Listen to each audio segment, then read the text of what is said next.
What's good? What's popping, YouTube? I am back with another one. It's your boy D Jizzle from RCE Royal Caribbean Exotics. Back with another Off the Plizzink episode, and this one here is going to be a banger. You hear me? A banger. If you don't know me by now, you will know us in the future. Um, so in this episode, I don't know. You can probably tell by the title that we already got a dope guy, dope breeder. Dope. I don't want to call him a geneticist because I don't think he's a geneticist, but he is making strides in the game. We're helping us out with shed testing. Definitely changed the game. I definitely give my flowers to him, man, because he's definitely doing something major in this game. I'm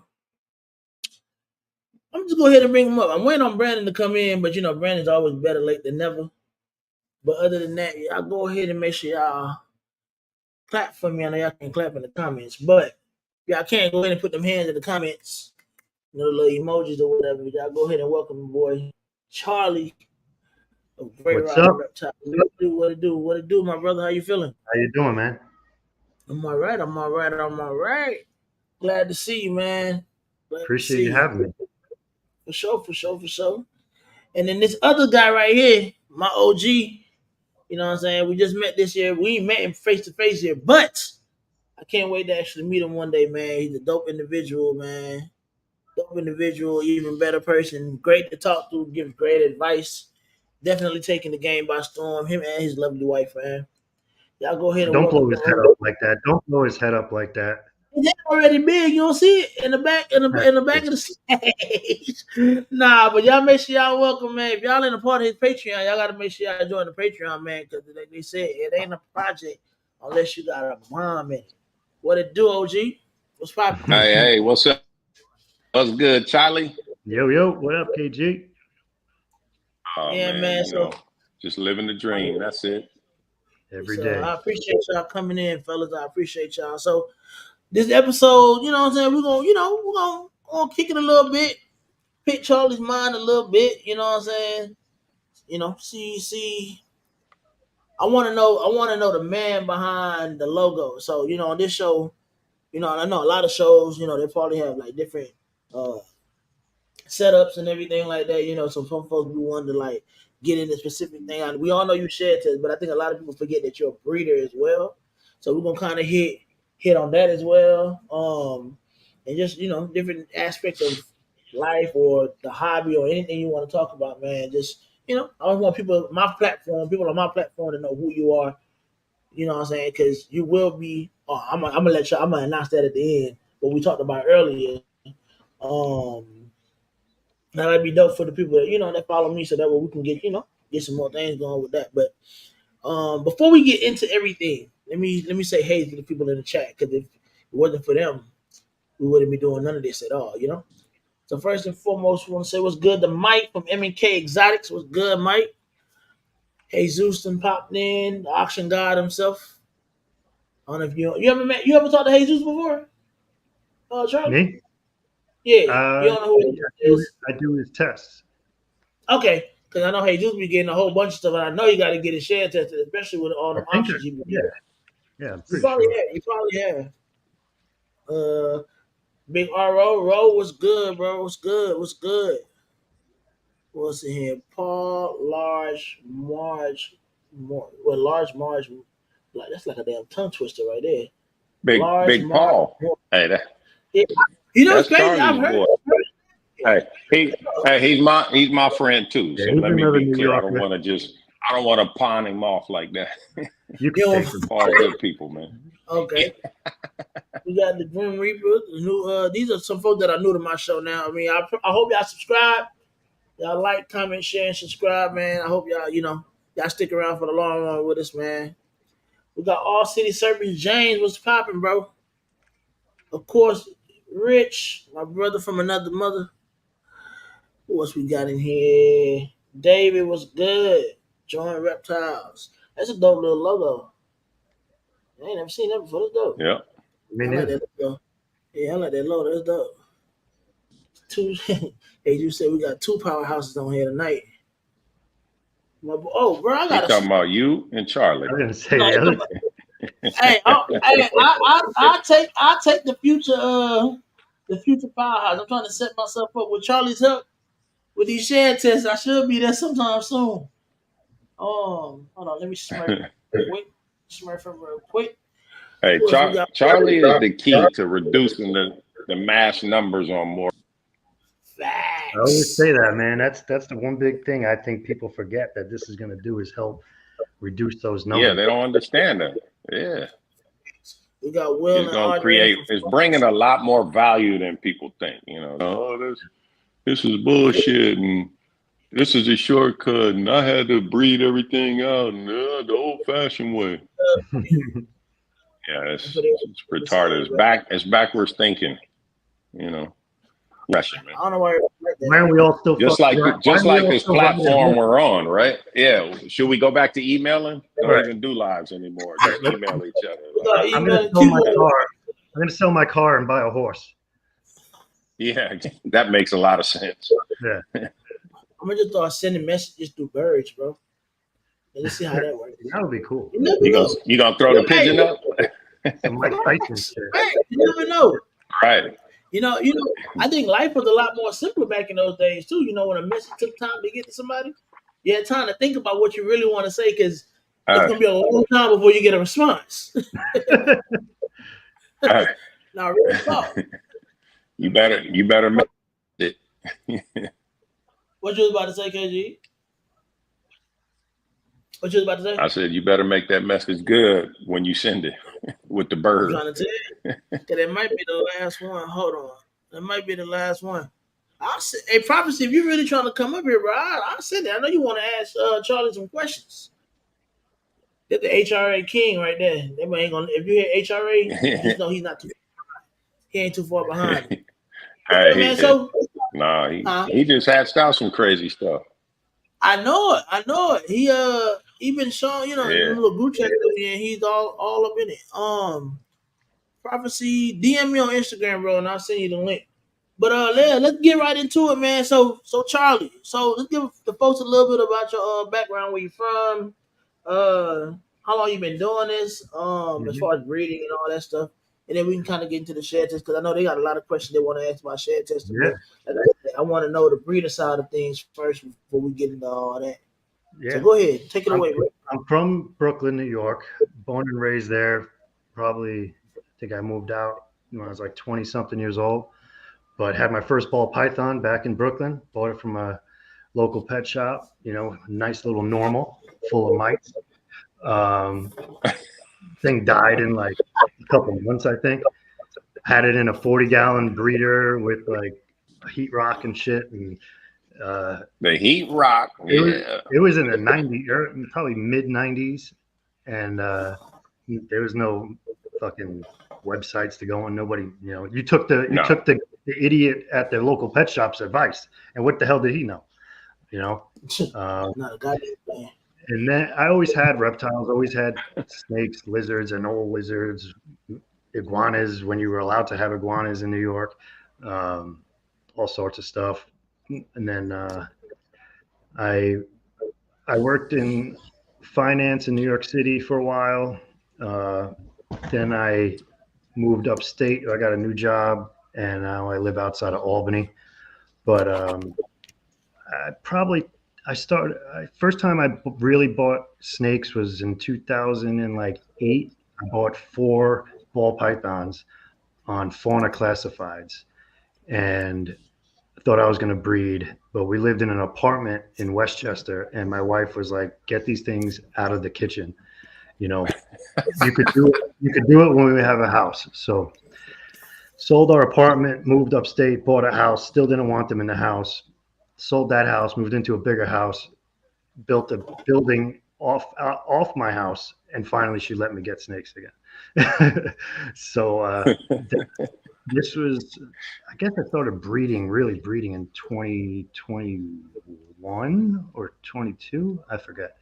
Only a couple of years I've been actually breeding, but probably very soon after, and I was watching podcasts, I saw Dr. Hannah Seidel talking about how her and her students are doing this shed testing. And I said, wow, that's awesome. I'm like, I wonder if I could figure that out.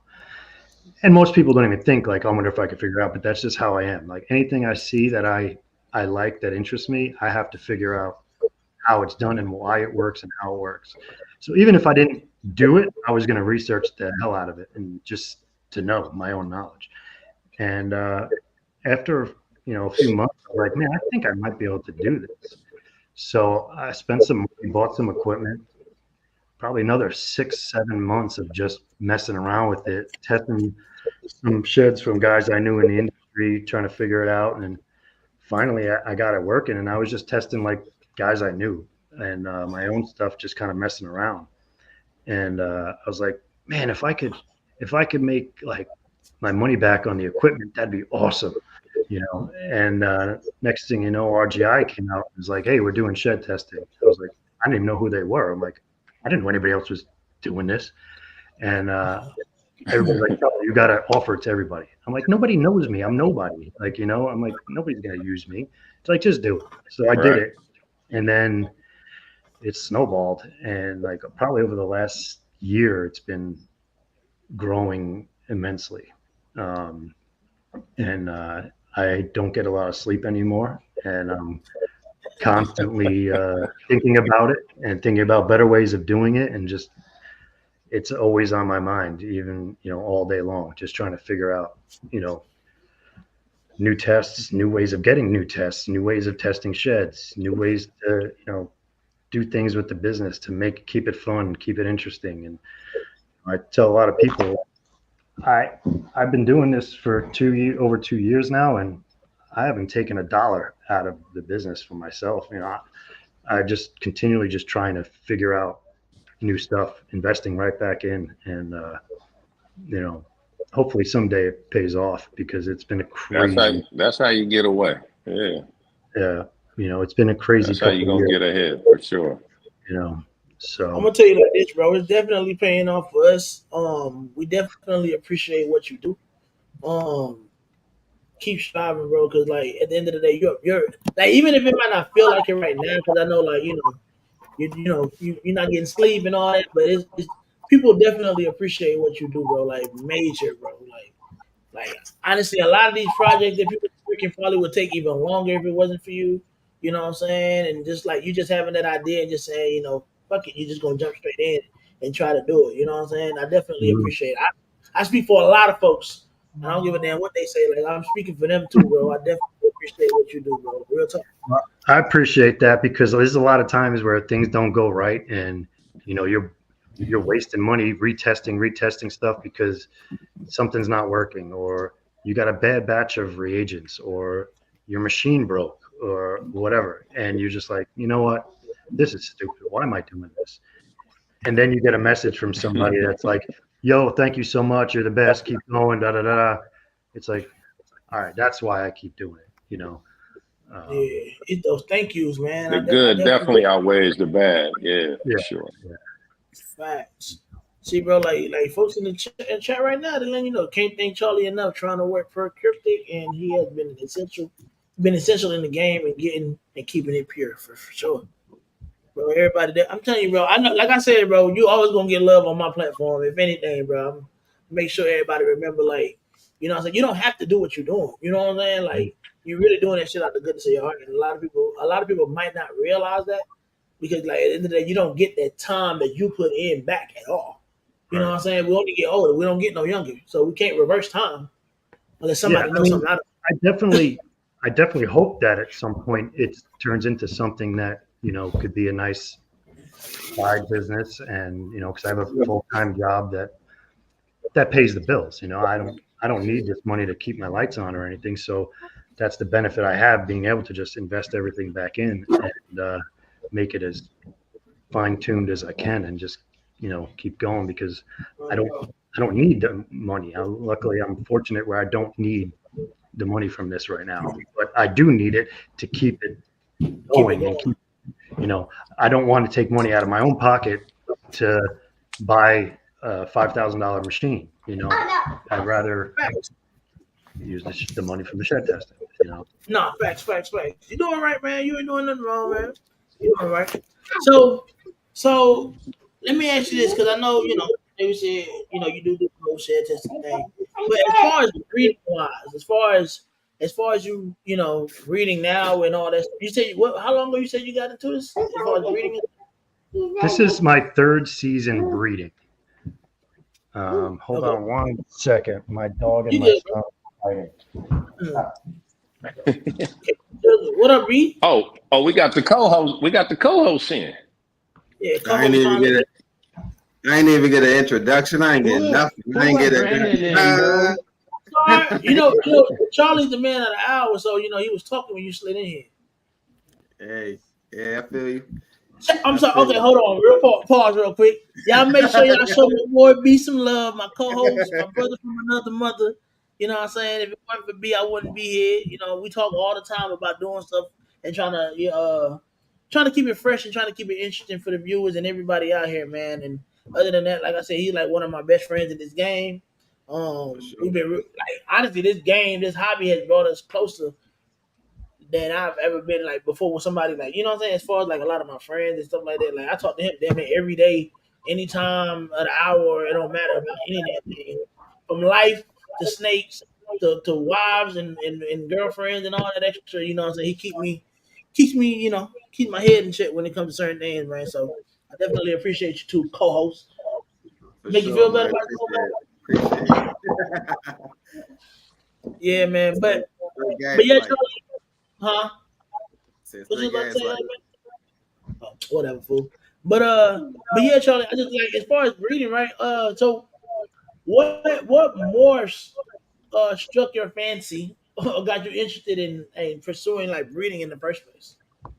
So in like I think it was '08 or '09, the Dreamsicle was a was like was it around back then? I'm pretty sure it was. Th- That's Yeah. like, I was like, holy crap! I'm like, that's insane. Never thought anything of it, you know. And then when I started looking again during COVID, I guess it was, I saw Dreamsicles again, and I'm like, wow, they're actually affordable now. And but then I found candy, and I was like, wow, not a lot of people are using working with candy. Let me mess with that. So I got into candy pied stuff pretty much right away. Um, I was like anti-clown in the beginning because everybody was doing it, but then I realized that it makes crazy stuff and you just got to do it. Sound like that So over there. uh, it took me forever to get my first clown, I think. Um, but so I like this year was the first year produced double visual. I produced a candy pied het clown, but it died once it came out of the egg. Holy Grails. So that sucked.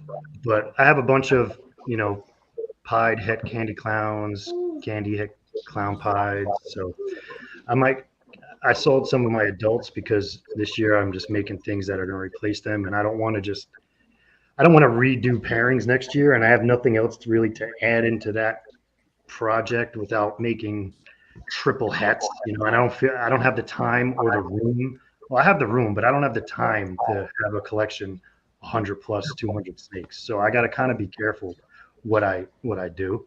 Because I've obviously, as everybody here knows, it could snowball so fast that it just gets out of hand, and I just don't have the time to do it anymore. So I probably have like 40 besides my hatchlings. I probably have like 40 ball pythons, and that's plenty. That's enough, you know.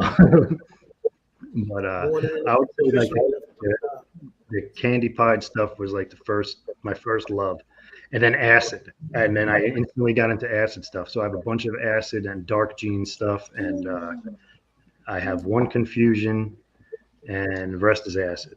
Um, That's a great segue Hey, into the but question that Mission Morph put up. but what was it? listen, He where's was your HRA asking, at yeah, though? he said share test, not the dog. He hold just on, want to so hold you on. just you want to hold So on it? yeah, You want to with that, I've talked to them about that, and so the test they have for acid, the confusions aren't testing positive for that. They don't have a test for confusion yet. I don't. I think they have somewhat of a marker test for confusion, but it's not good enough to release it. So one of two things it could be. Well, one of three things it could be. One, it could be two different things. Two, it could be something like Ultramel A and B, where they look the same, they're compatible. It doesn't matter which one you have, but they are in two separate locations, although albeit very close. It's a different protein that's changing to cause the mutation. But there's like crossover with it, and it's pretty much the same thing, but it tests differently. Then it could also be that the test they have for acid could be a marker that is a marker for all the acid that they sequenced instead of. That's the thing. It's tough when you're coming up with these tests, and they're not to blame for it. It's just how it is. Like, so if KG is big into, what are you big into? What's your new Mandarin. All right, Mandarin. If I get all Mandarin, super Mandarins from KG, and I sequence them, but KG's been working with Mandarin for so long, and he's been messing around with it, and he's got a bunch of different things in it, and if I get all of KG's 20 Mandarin sheds and sequence them, I'm not going to get great data back because I'm also going to get some little things that KG's snakes might have that maybe don't show anything. Just there's millions of, billions of nucleotides in your DNA, but most of them do nothing, So if KG's has something like that, but then when I sequence it, I see that because they're all from KG, so that's there. So I could be like, shit, that's it. I found it. It sticks out. Boom, perfect. Big peak in the chart. Everything looks good in the bioinformatics. I got it. Then DJ sends me his Mandarin, and it's like, why is it testing negative? It's testing negative because I'm not testing for Mandarin. I'm testing for whatever KG has. Hey, guys. See, what you're saying though, and that's why I feel like a lot of casual breeders don't really understand biology and how genetics works. And when you sequence a test, there's 100 different markers that you and RGI has to look at and try to think, oh, is this the one? Is this the one?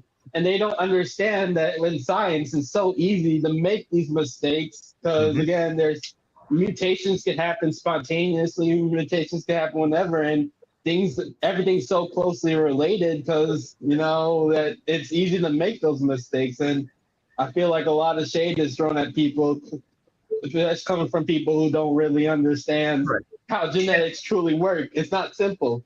And that's the thing. A lot of people are like, hey, I have a dinker or I have something I want to test. I want you to come up with a test for. Okay, how long have you been breeding it? Who else is breeding it? What other stock went into it? No, nothing. It's just me. Okay, well, I could do it. I could try. I don't know if I'm going to get the actual, mutation. I could get a marker for it, but I don't think I'll get the actual mutation. I could get lucky. And a lot of it is luck, It's like I said, like puzzle. I sequenced puzzle and sunset. No, I didn't do puzzle. Europe did puzzle. I sequenced sunset. And within like a week of having the data, we had the test. It was boom. It was perfect. Everything worked out great. And we found the casual mutation for sunset, and it works 100% of the time. Monsoon. I thought I had it the first time because I sent out 8 tests in the first round, and they all came back perfect. So I'm like, sweet. Like, what's the chances that, I tested a couple of negatives, a couple hets, and a couple of visuals, and they all came back perfect. I'm like, fuck, this is great. I got it first shot. Then I sent out 10 more. All right. Now only 8 of them came out good. Then I sent out 10 more. All right. Only like 6 or 7 of them came out good. All right. So I don't have the test, So then you're looking for more. That was a marker. The first one I had was a marker. It's correct about 80-something% of the time. But I'm not offering that. I don't. What the hell is that? I'm not offering right. that. Yeah, exactly. 80%. Yeah. That. So we saw how that worked out. Exactly. So, and that's how those things can happen. And so right now, myself, Jurgen from Pro Herper, who is out of Europe, and Heather Rafi up in Canada, all collaborate on everything now. So we have a group chat. We each do certain things to help each other out. We all work on the things together. And when we're validating things like the spider complex, like chocolate, Wookiee, all that, we were doing it in 3 different countries. So we were getting chocolates and Wookiees from 3 different countries and testing them, making sure they came back correct. You know, not me getting a bunch of sheds from my group of friends in New One York person. that all Yeah. have them. You know, we're getting them not only from a bunch of different states in the country, we're getting them from all over the world now, and we're validating them like that. So that's going to be huge. Like it takes longer and it's harder. That makes a lot of sense. Yeah. It's more expensive to do those because, like I said, monsoon. I spent so much money trying to figure out monsoon already, and again, I'm going to cross my fingers. I sent out sheds 2 weeks ago, and I got results back when I was on vacation last week, and they all came back correct.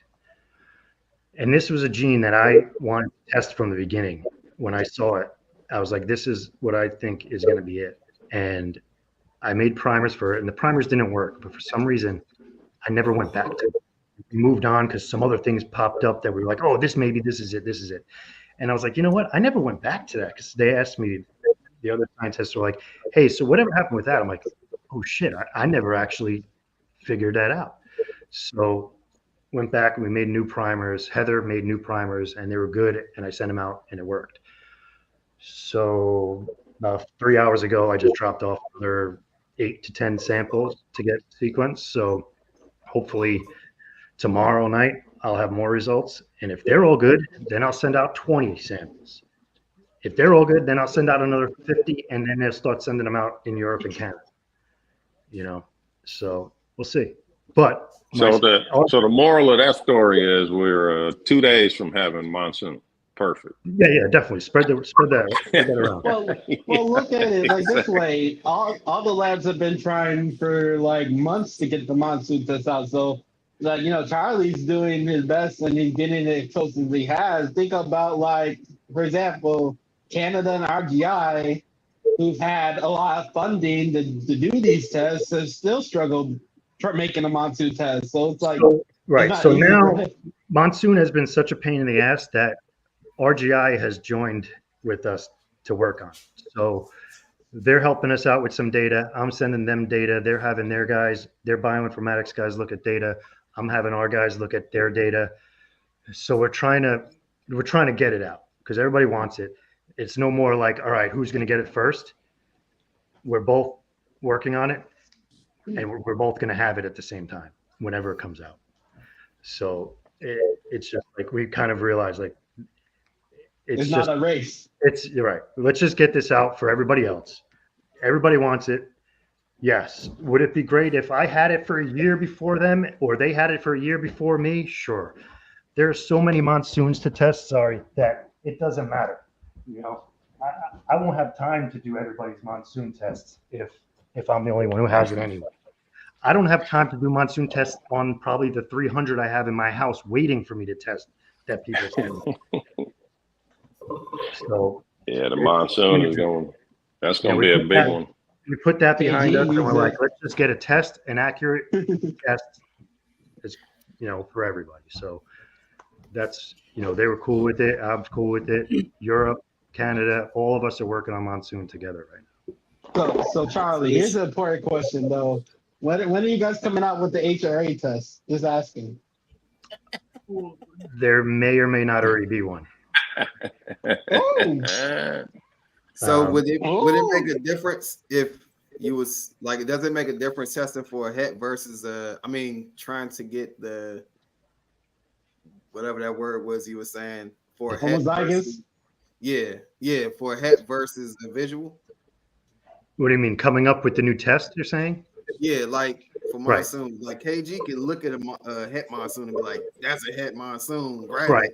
I mean, I have hundreds of known het monsoon sheds, but we don't use them to come up with the test. I use them for validating the test, but I don't use them for the sequence because there's two like alleles. So when I test say I test a albino, and you send me a het albino shed and it's 100% het and I test it, there's one copy of albino, there's one copy of the wild type right in that location where albino is.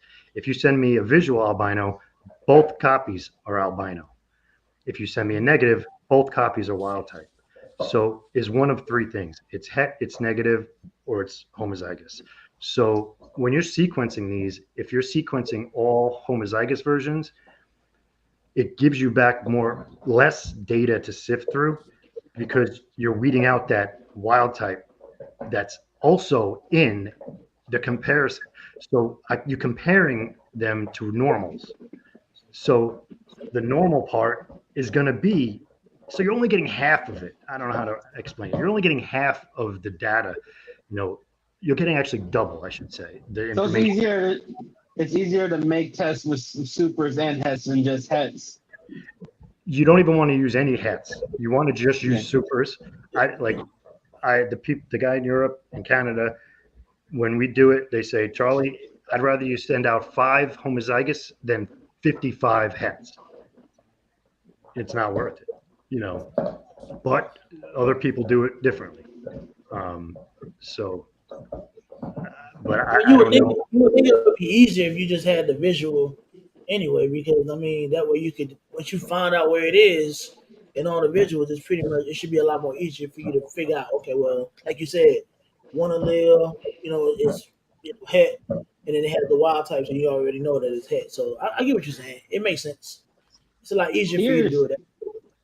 Here's an interesting question I have for you. I don't think KG. I think you probably have you been using morays in developing the monsoon? Any of you been finding that if the morays are any different than the monsoon?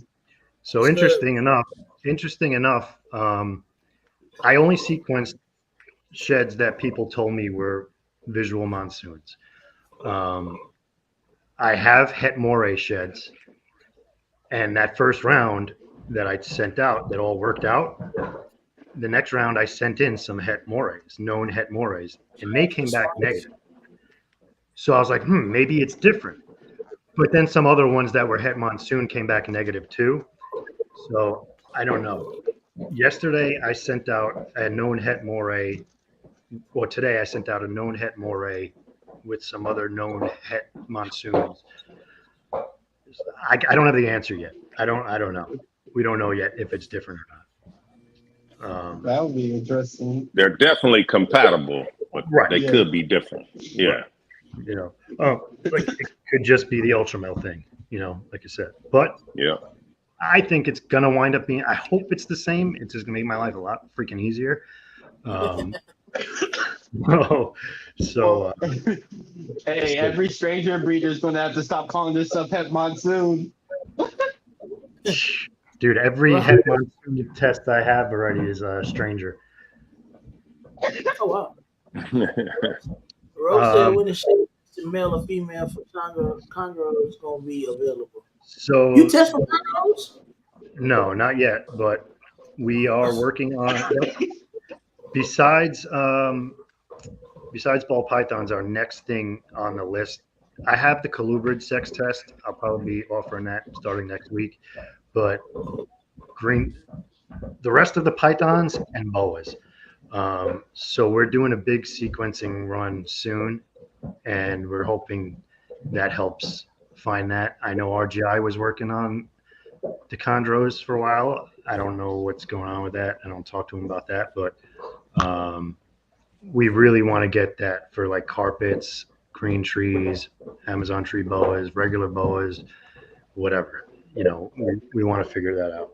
So it's definitely on the list of the very soon projects we're going to be working on. Cool beans.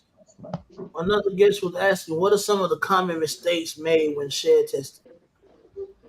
So mistakes that I could make is mixing up sheds. So if you send me, I get thousands of Ziploc bags. And then I have to put those Ziploc bags into little tiny tubes. So a mistake that could happen is if I put number 1 in spot 2, but on my spreadsheet, number 1 is in number 1, now everything's messed up. So that's one thing that could happen. Another thing that could happen is contamination. while I'm doing that, if a little piece of shed when I'm putting in one tube somehow flicks out and goes in the tube next to it, that can happen. The other thing that I've seen happen is customers sending me the wrong shed. You know, because I've almost done it to myself. Like I had a shed hanging and it like fell on the floor off the magnet of this thing I had it on. I'm like, I'm pretty sure that was on that one. Yeah, that was on that one. And I realized I have no idea if it was on that one, so I threw it out and waited. If I had just threw it in a Ziploc and wrote, yeah, testing for het pied, I would have screwed up and I would have been wrong on my own shed test. You know, so that's something that can happen. The biggest issue is, and then there, like you said too, is there's a lot of breeder error. Same Right. thing. You got 9 sheds, and you right on each of these bags start putting them in there. You could have mixed them, or something could have got contaminated, got mixed up. so that's why I always offer like if anything comes up funky or weird, I always will retest something for somebody, even if it's like if I'm testing like I did it recently. I tested like 15 clown tests in one run, and it was like 13 out of 15 were het. I'm like, man, that's really good odds. I'm like, I did have 2 negatives in there. I'm like, fuck. So I told the guy, I'm like, listen, you got fucking really lucky, but I want to redo it just in case. You know, because this is crazy. So if I get like all hets or all negatives on a run, I'll redo it. Yeah. Even though I know it was right, I've never at that point have been wrong about it. It's still just for my peace of mind. That is my biggest fear. Gives me the most anxiety. Makes me not want to do this ever again. Is messing up. You know, that's giving somebody the You know, and you know it happened. Luckily, I caught it super quick. Oh, even data entry, that happens a lot with some people, but I do it all myself and I do it manually. And you know, I'm OCD already, so I quadruple check like everything. But it's like I put something in, and then I look back at my sheet and as I was putting the next thing in, I'm like, wait a minute, that doesn't make sense. So I take pictures of everything I do, the gels, the spreadsheets, the sheds laid out, just in case I ever have to go back. I have pictures of everything. And I went back and looked, I'm like, oh no, I was wrong. So I had to go back and change the results. Look, I caught it within about 10 minutes, but it happens. You know, and then getting bad sheds in, like sheds are probably one of the worst things to get DNA out of. Like blood is way better, tissue is way better. Sheds, it's a dead material already. Like it's a finicky thing, and it's hard to say rhyme or reason. Like sometimes I'll get a shed that is so gross that I'm like, there's no way this is gonna work, and it does. Then I'll get a crystal clear shed, and I get nothing out of it. Like, wow. But I think most of it, the consensus is the moisture and the humidity and how long it's been in that humidity and moisture and wet. Yeah, you could dry it out, but if it was sitting in the water bowl for 3 days before you got that shed, odds are it's already screwed. If they feel over it. And the one thing is, please don't keep them crumpled up and send me a ball of a shed like this, because that means you didn't dry out the inside of it. And guess what? Now you're going to throw that in a Ziploc bag. It's going to make its way out, and it's just going to be a moist, disgusting thing. And when I open the bag up, I know because it stinks. That's why I send the full sheds, bro. They I know that, you know, before you came out, they would be like, send the quarter piece. I'm like, nah, I'm sending you the whole shed. So I don't mind. I don't mind. I'd rather somebody send more than less, because there are times where you have to retest, and I like to pick from the specific location that I'm going to use. Like, you know, you could tell better spots than others on the shed. So I don't mind with people. I had somebody send me a shed it was in a big Ziploc bag. it must have been the biggest ball python in the whole world. Like shed was like a fucking pillow. It was so big. I'm like, dude, what is this, a boa? I'm like, what did you send me? He's like, it's a big old female. So But, with you shed testing, does that influence what you purchase? myself, Yeah. definitely does. I didn't get into Desert Ghost until I had Desert Ghost test. Just because I didn't want to have to deal with that. And actually, I'm lying. I got into Monsoon before, and I don't have Monsoon test yet. So, yeah, Ken sent a nasty one. He sent a G stripe that I tried. It did not work at all.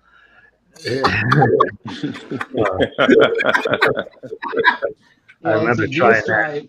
Yeah. You missed it already. Yeah, we missed it. Hopefully, it's still being worked on. Everybody's working on it together. Long story short, we're all working on it together. Once somebody gets it, we'll all have it, and we're trying our best. It'll be out in 48 hours. Stay tuned. Well, Charlie, I got 2 world's firsts to get sent your way as soon as they come out. I showed KG them, but I made 2 blackhead GHI het red exanthic strangers, both toss at clown. Dude, is that a black snake? An all black snake? Yeah, it's an all black snake with like a really thin dorsal. It's wild. Nice. Yeah, I did that last year. I bred what did I breed? An acid blackhead black pastel to a GHI Mojave, and I got a lot of really dark, crazy snakes. It's the GHI, man, with the blackhead. I don't understand. So it's a lot of ways to make black snakes, and there's a lot of ways to make white snakes. What is the difference? This is just a general panel question. Like, what is the difference with someone seeking to make a black snake versus not wanting to make a white snake? Like everyone says, "Oh, I don't want to make anything that's gonna just turn out to be a white snake because it's hiding all these genes." But then everyone will make an all black snake. Because us black people are better.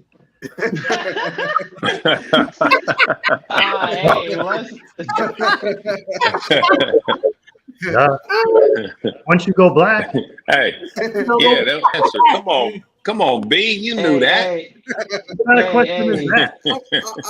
I'm just saying, like I'm working on males that like you can put a black light on and try to find a pattern. Like, I see what you're saying. I think, like, I do think though that sometimes I'll look, because I have a lot of black pastel in a couple of my males, and I'm like, shit, I don't want to get this black pastel clown, this or whatever female, because I don't want to get an all black snake either. You know, depending on what you're doing, you kind of don't, I feel like you got to pay attention to that. But I feel like at least with some of the darker snakes, like you said, you could still get a stripe. Like I have a blackhead, black pastel, acid, GHI, and it's dark, but it still has the acid patterns on the side. If it had Mojave on both sides, it would still be a white snake, because leucism is different. We're not getting anything like that with this. We're just putting so many dark genes together that it's, except when you do like. I think too now, like with the shed testing, a lot of people are taking the chance, right? Like Miguel, you saw him, he posted a pairing where it's yellow belly on both sides. If he hits the white snake, he can test it for all the other genetics. And if it's, the all gener, he doesn't have a problem holding that back because on the next season. So, without shed testing, a lot of people were avoiding black or all white snakes. Now, I don't think they are so much. Right. Got you. That makes sense. Let me tell you the difference between a black snake and a white snake is if you want kinks or you want bug eyes. That's the difference. Yeah. So you saying the black snakes are kinky? Is that what you're saying? That was a shot at the panda pies and the A-bells. And then the bug eyes are the lessers, the bells, the super lessers. Yeah, exactly. So I'm a super lesser and you're a summa? Listen, I don't do, I'm HRA all the way, bro. Hey, I don't know. That's all I gotta say. So, Like if you, fellas, general panel question: do y'all feel that Sunset is overhyped or no? oh yes, Nope. I told KG this like a while ago. I said Sunset is like the timeshare ball python. You don't know what makes it good yet, but I promise you, if you buy it, we'll find out what makes it good one day. And why do you say Now no, KG? that's the funniest analogy I've ever I was heard. gonna say I never heard that one before. That's a good one. Yeah, Like, timeshare of snakes. but look at it, bro. Like all you hear with Sunset is like, buy in now, we'll find something that makes it nice eventually. but you buy in now before then. Yeah. It's like All right. It's sunset is only appreciated when you actually see it. Prior to me seeing a sunset in person, I just believe the hype. Oh, it turns into a rusty nail. It's this, it's that, it's ugly, it's this. But I don't understand who created that narrative, because a lot of ball turn into a fucking brown turd. A lot of them. Right? So how did Sunset just get this bad rap? Shit, a normal. I think because I mean, you can go down the list. There's a lot of them. Initially of it was so high that people, why am I going to pay this much for a snake that's going to look like that? Clowns get just you know what I like about what I like about Sunset is you get the best of both worlds. It's one of the mutations that also is a pattern mutation coupled with it. True. You know what I mean? Mostly if you get in lavender, it's just change the color, or any other albinos or anything else. With Sunset, getting pattern and color. Yeah, color. Yeah. You're getting the best of both worlds. So, timeshare analogy, that shit's funny. Like black and orange is my favorite color combo. Like, so that's kind of like what I'm going to try to do with my clowns, like really black, really orange. I love that.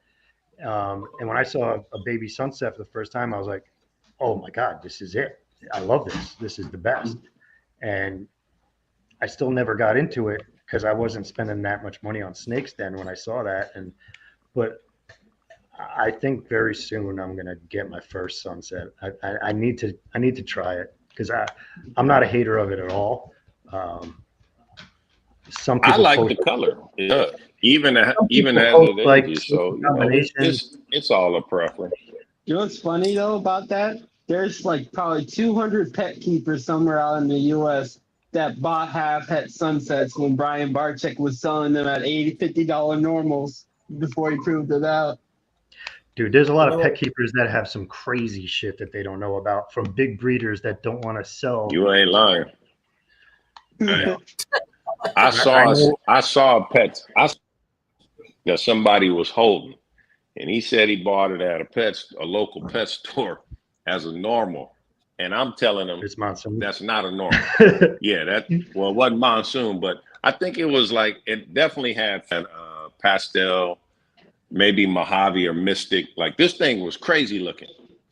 Yeah. It aged up nice. It was beautiful. And he's like, oh yeah, I just got it as a normal. I was like, well, I'm gonna be honest, that's not a normal. I can't tell you exactly. It's not a normal. Oh, it's just a ball python. I'm like, nah, that's not. And KG, that's why we get all those people on Facebook saying, is this a normal? I don't think this is a normal. Yeah, especially as a breeder, as a breeder, when you start hatching out more and more snakes, you start looking at them more and more, in detail. And we all hope that spontaneous mutation and we got the new genetic. So a lot of times you'll read into it and it's really not nothing. You know what I mean? You try to make something from nothing, and then you call all your friends and try to validate it. Like, hey man, look at it. That one stripe right there. That little stripe behind the eye. Bro. I'm telling you, that's something. Yeah, you know what? A lot of people, everybody now thinks they have a hurricane. Whenever they see the little armed, like, oh yeah, oh, I got a hurrcane. Like, I'll be testing them. Like, no, it's not a hurricane. They're like, it's got to be hurricane.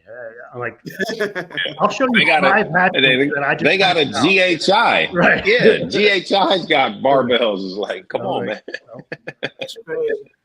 That's funny. So they said, so if I invest in the Listen, sunset, then I'll probably have to invest into another high end snake just to breed it Hold on. with. I gotta let Only my to dog have out. the clutch ended up looking like shit. no, hear me out. No, listen, hear me out, Lon. Okay, the best sunset I've seen is the banana sunset, in my opinion. They're nice. Banana sunsets are beautiful. No, think about this. Just go look at Miguel's last post. The pastel sunset clown. That thing's crazy. Maybe that's the key. Maybe you need pastel in it. I don't know. We'll see how it Hey, don't ages. tell Pat that. Don't tell Pat that. Oh yeah, Pat. Pastel Pat gonna be hating. I just think Hey, bro. sunset has different. It's different. Like you can hatch a dark one, you can hatch a bright one, all in the same clutch, and they could just be straight sunset. That's the It's only like part Stranger. about it. Just like Stranger, and that's But the only that's part about it. variants, and a lot of those genes do that though. Yeah, HRA is like that. Yes, you got some. You We can got get some a real. dark one, you can get a light one. There's always going to You, be that polymorphism. yeah, But you know what I mean. You're gonna get the high expression. yeah. So you Will y'all high ever breed what you like, and then have I've a seen. stranger things? What? So people ask me that. I've I been mean, asking 20 years now. I need Yeah. some super strangers, man. There are. It's hard. There No one is made us. there aren't any. They I are know. Roland. No, Roland has two, if I recall. But then he has the only two that we know of. Right. That Yeah. Roland proved them out.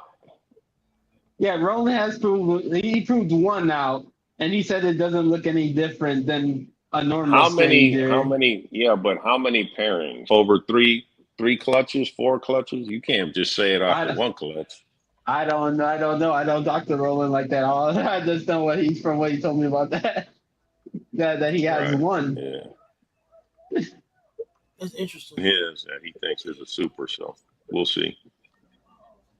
I know Justin, the guy who bought Justin's pastel super stranger, is breeding them this year to figure it out. I'm sending out lace for sequencing either the end of this week or early next week. I finally have enough white lace sheds, so they're going out. Nice.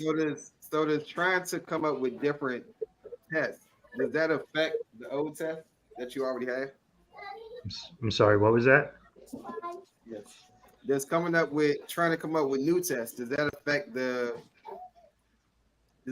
time frame for you to be able to produce the test for the ones that you already had? Like if we send in a het pie test now, but you're trying to come up So with. that's why it took me so long to start getting tests on my own, because I was so busy with customer orders and I wasn't going to make people wait a month or two to get their results.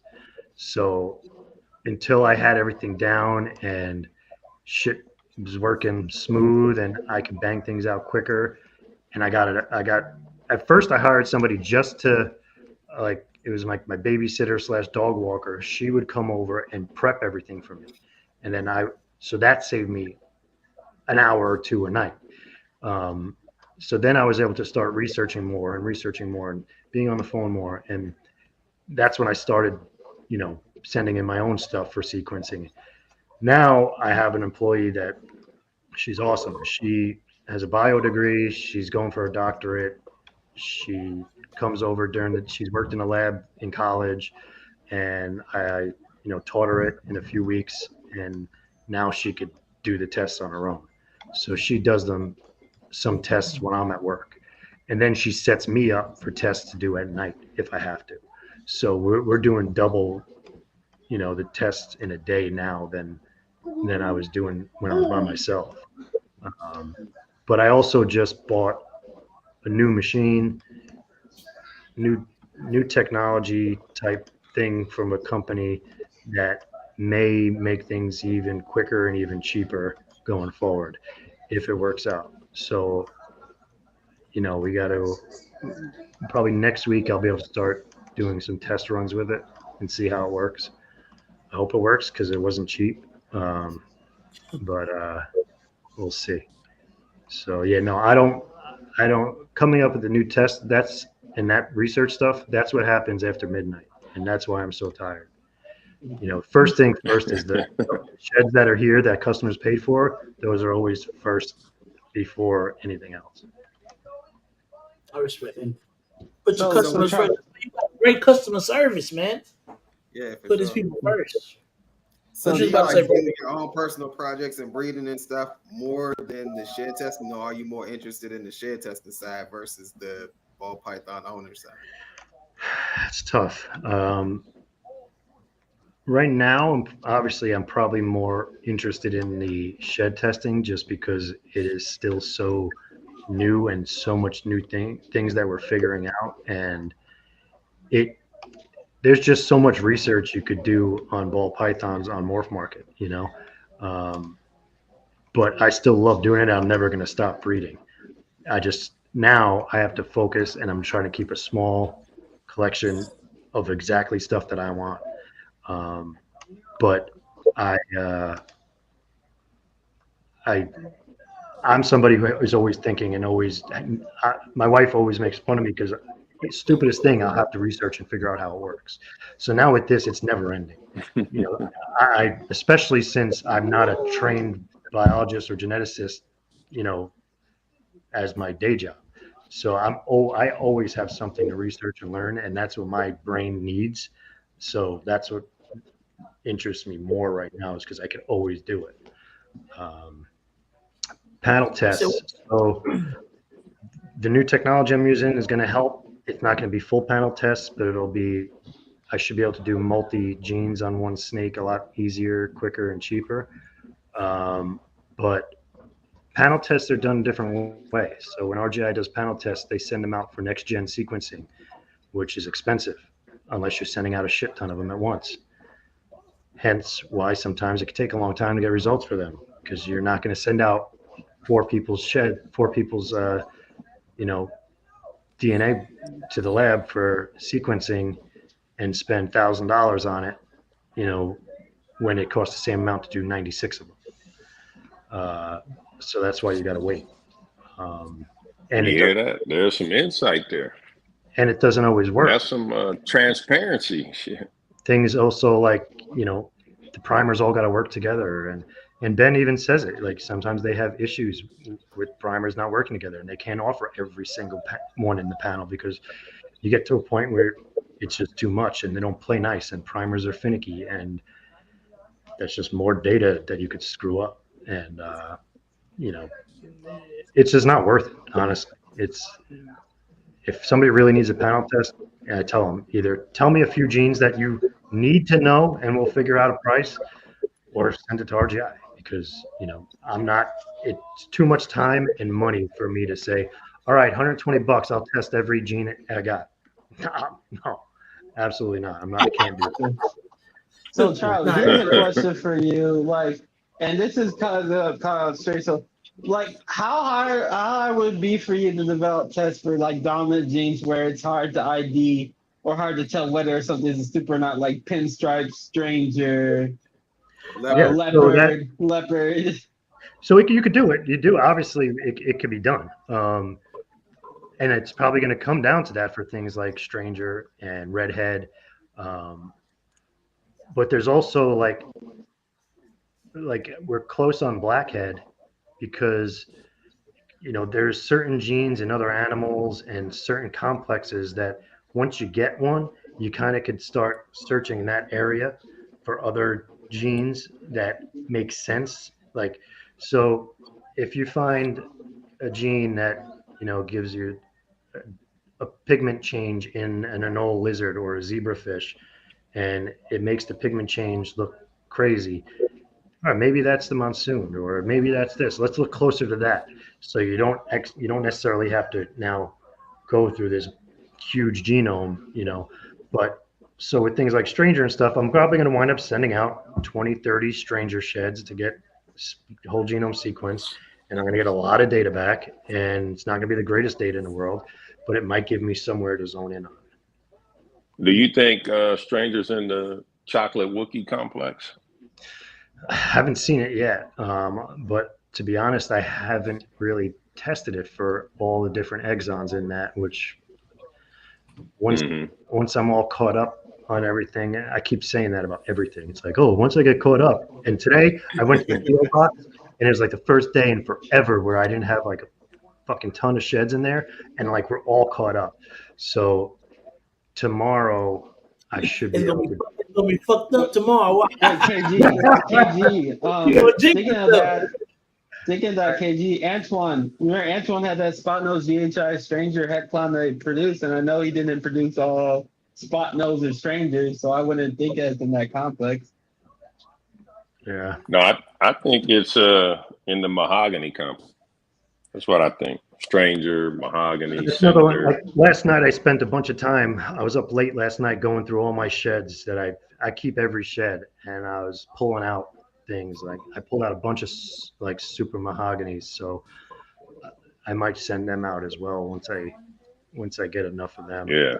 Oh, I have a buddy that's in, what's the other name for mahogany? Cinder. He's very into Cinder. Shout out my boy Double L, bro. I keep telling him that Cinder's mahogany. He don't believe me. Bro, I'm just waiting. I don't think it's the same. I sent out a Nyala shed sample today to test it, to see if it's blackhead or Wookiee too. So, I mean, sorry, if it's chocolate or Wookiee, if it's in there. What about Gorilla? I don't have any of those sheds. So. I mean, I've seen that thing in person. I don't think that's the same. That thing crazy. Oh, yeah. Yeah. Hey, don't ship for the next 2 weeks because it's just all crazy right now, bro. With the weather and all that. FedEx is just wild right now. FedEx They're fumbling. Yes. Yeah, I could. Yeah, definitely. Say if you have super mahoganies, if anybody out there has super or anything that there's not a test for, send it. All the supers. So what's the most expensive snake that y'all We'll sold? leave that answer to KG while I let my dog out. I mean, That's KG, bro. I'm broke. What's the most expensive snake that y'all sold? You continue the trait of that snake. To date, most expensive sold snake was a clown pied. I mean, you know, now the clown pied ain't even not that expensive anymore. So the second most expensive snake was what was it? A freeway clown. You know, I mean, that's a year and a half, 2 years ago when the market was, you know, crazy. Sold a visual DG head clown for a lot of money. So I've been off it for snakes that I produced, but they've been hold back. So it's crazy. What's the number that? Because every time I go to the show, they got that not for sale sign on snakes, and I always hear that does not mean it's not for sale. That means everything's for sale, but it's for the right I think when people put not for sale on a case, that means it's going to take an obscene amount, you know. So let's say this question right here, the Sunset Clown, right? If somebody got one in their case and it says not for sale, and you go on Morph Market and search them up and the average price is 20 grand, they're probably going to want somewhere, you know, north of 25. That's what NFS means. If the market is saying this is what it is, they probably want twice as much. It depends, you know. A lot of snakes are, you know, I posted a snake probably 2.5, 3 years ago. It was a paradox. And I posted, you know, people kept asking me, man, I want to buy this, I kept getting 100. 3,700 was the highest offer, and that wasn't my number. So one day D asked me, hey, what is it going to take for you to sell this? I said, oh, I need 10,000. And I'm saying that to her like jokingly. And she for 10,000. And then people were, you know, commenting, oh, that's bullshit, man. It ain't worth that. That's what it's worth to me. If you want this snake, I need 10,000. You know what I mean? That's what NFS means. Like A lot of times you'll see NFS. People are proud of it. That's their holdback, and they have no intention of selling it, so they'll bring it. You know what I mean? You hit the world's first for you. 100K buys a lot of Yes, snakes. definitely. You always Like, look, I did that at the last show. I took the Orange Dream Desert Ghost Ultra Male, put NFS out there. I mean, it would probably take, north of 20 grand for me to sell it. But, I know ain't nobody's offering that. So it just looked, it was just something pretty. It was a display snake. I mean, KG, someone paid 50K for Skittles. I don't know how many people remember who Skittles was. I do. Right. That was a Paradox hide. Yeah, someone paid 50K for her. I forget the name of the person, but it was I think it was either one or like a few people, like a group or something that bought it. But it was a crazy Paradox female. It wasn't a replica, but everyone that was the highest. That was at the top of the morph market for like a year. Wow. Oh, forever. A long time. That was more like your definition of a chimera. Yeah. You know what I mean? Half of it was albino, the other half was normal. That was an interesting snake for sure. Even though she didn't produce anything cool, they would name all of her offspring Skittles line, Skittle line normal, Skittles line blah blah. Hey, whatever. You do you. Make your money. Right. The Spanish for just showing off. Cool because is there a gene that makes Paradox like more so? Like I do know GHI makes like that orange patch. There is a lot of that. There is one gene morph market. Well, if you look in the morph market community, there's this. I forget what the name of it KG was, but there's this. I think it was like. I don't think it's called the Shatter or something or something like that. And it apparently calls it a gene in Europe. Yeah, it was called freak. What was it called? Damn it. Apparently, this guy had figured or isolated a mutation that makes the Paradox. Damn, what was whitewash? That's what it was called. Whitewash. That's what it is. Whitewash. And that was the same guy who founded. He founded the NR Mandarins.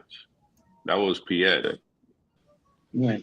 And apparently, he had proved it out, but I don't know what happened to that project. He's out the game. So exactly. Yeah. Everybody just sliding out the game, huh? Just sliding out the game. A lot of people slide out the game. Europe has some of the craziest genes. You got like the Orbit, the Cosmos, the Stranger, and then there was but Europe is Europe outcasts. Where in the States they've kind of moved on from the buying some weird wildcat stuff. So they don't have a problem, proving out something. Where in the States, they want things that have already been proven.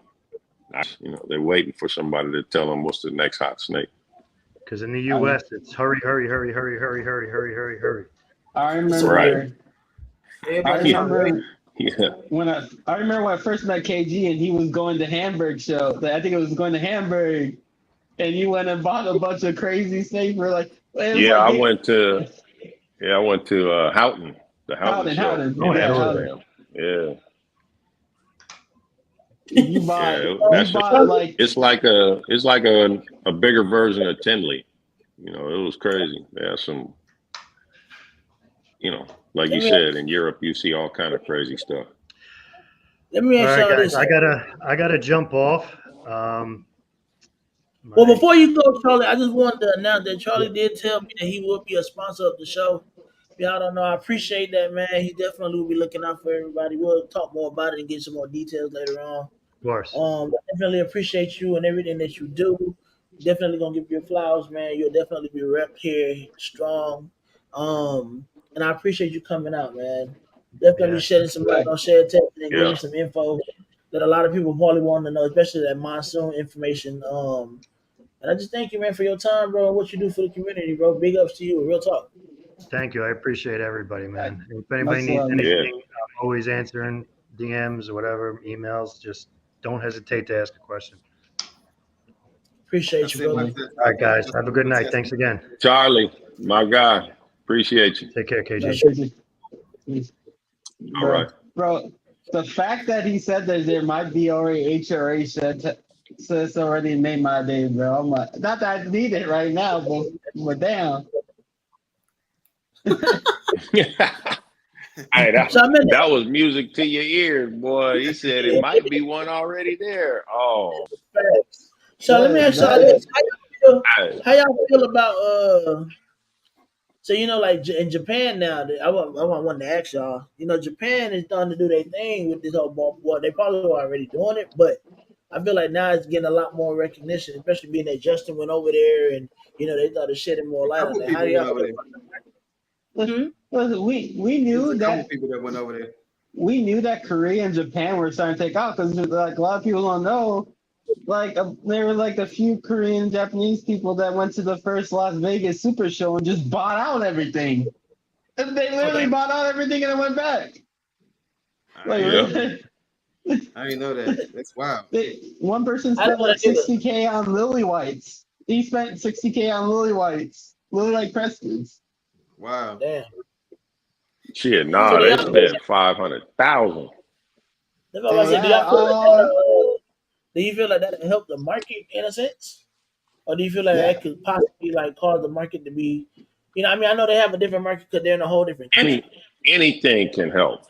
Yeah, anything can help. Especially, I think if that market opens up, either Ship Your Reptiles or Red Lines offers shipping to, Japan, then it's just it's only gonna help us.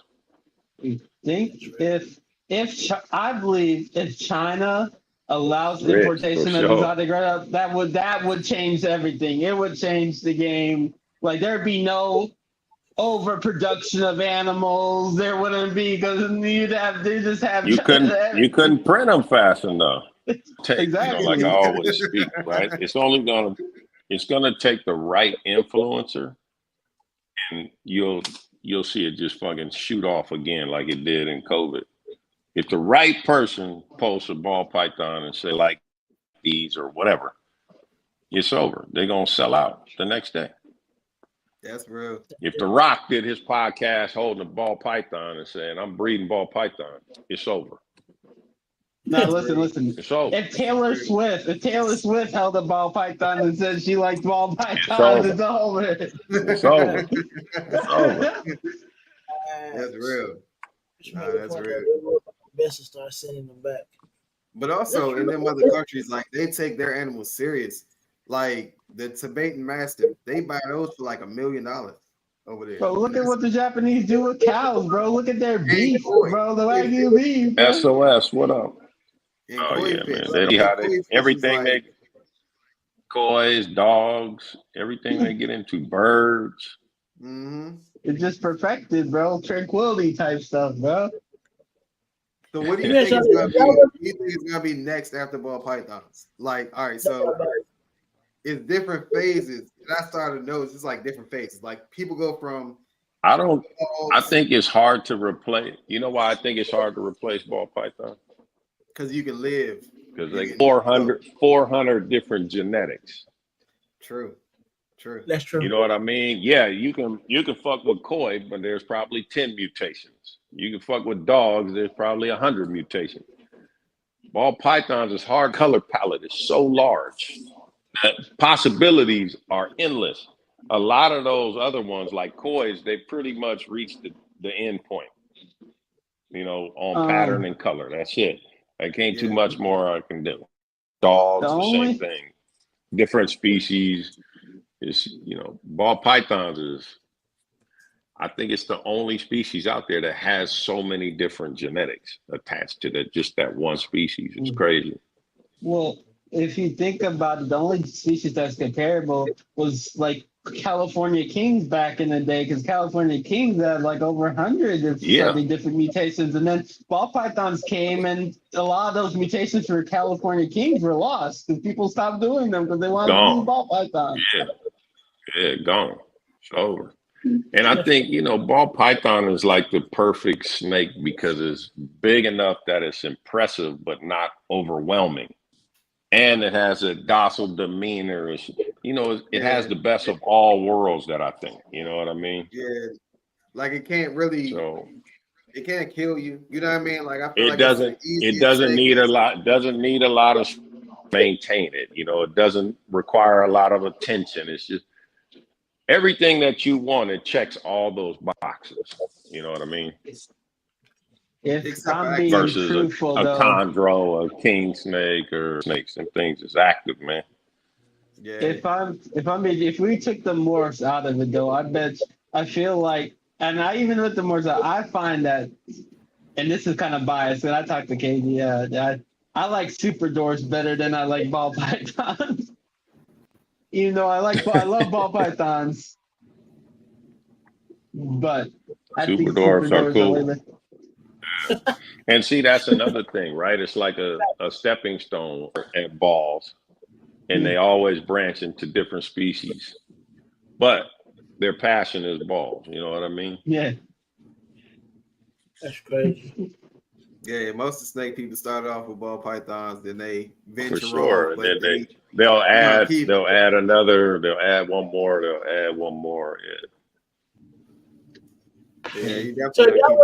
if y'all wasn't doing ball pythons, what? I mean, I know Prophecy already said pretty much what he would be doing. Nah, listen, Y'all no, listen. Oh, I do what would you do? maclids. I do maclids pythons. Only real people You know mean maclids if I pythons. wasn't breeding balls, what type of snake would I breed? Mhm. Definitely super dwarfs. Super dwarfs. Yeah.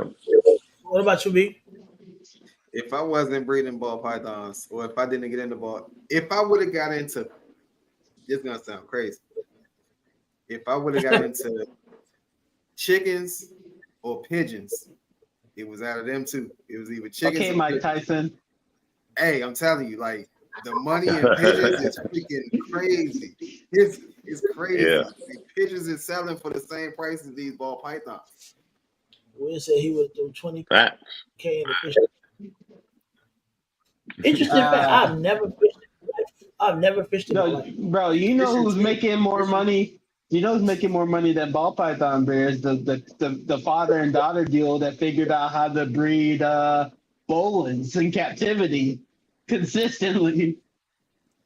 Yeah, Yeah. them ball The dope. pythons are crazy. Yeah, They won't tell anybody how. They're like, we figured it out. You don't need to know. Just know that we know. actually, I might. Yeah. It might Hey, be that's called marketing right there. I'm gonna get all the money first. I don't know. I just If did. I'm- I just put it together. Yeah. If I'm the only show in town, shit, you Hey, ain't telling. hey, KG, I You thought got a they were waiting list capping, already. bro. I thought they were capping, and then they showed me like 7 pictures of 5 different females with eggs and like a bunch of sphagnum moss, and I'm just like, what the? And then them hatching, I'm like, what the? Yeah, much and out how here on the west how much one of those snakes- coast who breathing, How they much go one of for those snakes- 10,000. Shit. 10,000. How much do they typically get? Like, what's the range of eggs do they normally lay? No one knows. Not a lot of They're people know. they're a big size snake, so their clutches are north of 12 to 15. I'm guessing. I'm sure they got them because female Bolins is like 10 feet. You know what I mean? 8 to 10 feet. So I know they're giving up at least 15 eggs. So with that though, like if you're the only person that's, of course you can make your own price, but when do you start to let some information out? Like, all right, so say you have 5 clutches these things and they're selling like hotcakes, and then you got 5 more clutches, but you're not really telling nobody how you do it, and then you start losing the people because you're not letting nothing out. When do you start to? No, but you think about this. Nobody can shit. News travels, right? So there's people who know how to do it. But the people that know, they're trying to do it now, duplicate the process. And then once they figure it out, you might come out and see, oh, damn, KG got him. And then I tell you how it's done. Hey, don't tell nobody. So you figure it out. It's just a matter of time. It was the same with ball pythons. Nobody could keep them alive. Nobody could breed them.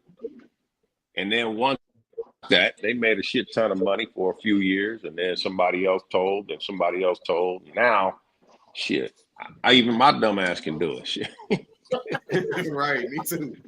But just think You know about what I too, mean? though, like the Bolins, the 10,000, 9,000 price for 9,000 for males, 10 for females. That was for wild caught animals. I just imagine how much captive bred ones go for. Probably No, more no, no. money. Now, no. That's the captive bred price now. The wild Now? probably $3,000 now. Oh yeah. I 5 mean- years ago, you could have got a Bolins for under 1,000. What? Oh But man, but I they wish were I only only wild caught. There was no other option. There's no morphs in Bolins, right?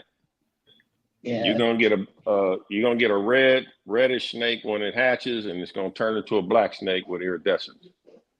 Now, how long does that allure last? I mean, now if somebody comes out with an albino version or a Lucy version, or once they start getting morphs into it, I think it'll even take off more. But as of right now, it's kind of hit its peak. There was a little flash of, ooh, I gotta have one, but it's kind of like nobody even talks about it now. So how did it get up to 10,000? If they start off at 1,000, everything wild caught. What made supply and demand? Okay. Because there's been a couple of breeders that's been able to captive breed them. So now, if you want a wild caught, that's $3,000. If you want my captive bred one, that's 10. Gotcha. That's why. So there's a discrepancy there, right? Because now, if I'm selling you, well. That's what I'm saying. If I'm selling you a F2 or a F3, like I've bred 3 generations of these, that it's gonna be the chances of you getting it to breed are pretty good. It's so removed from the wild, but for the longest time they only had wild caught ones. So, and nobody could get them to breed. They would die. It's just like the chondros, right? Hell to reproduce. That's why the value is so high. Exactly. And they said you don't even know the sex for like the first year. Because just think You about can't. it, though. They're so tiny. You'll break the tail trying to pop it.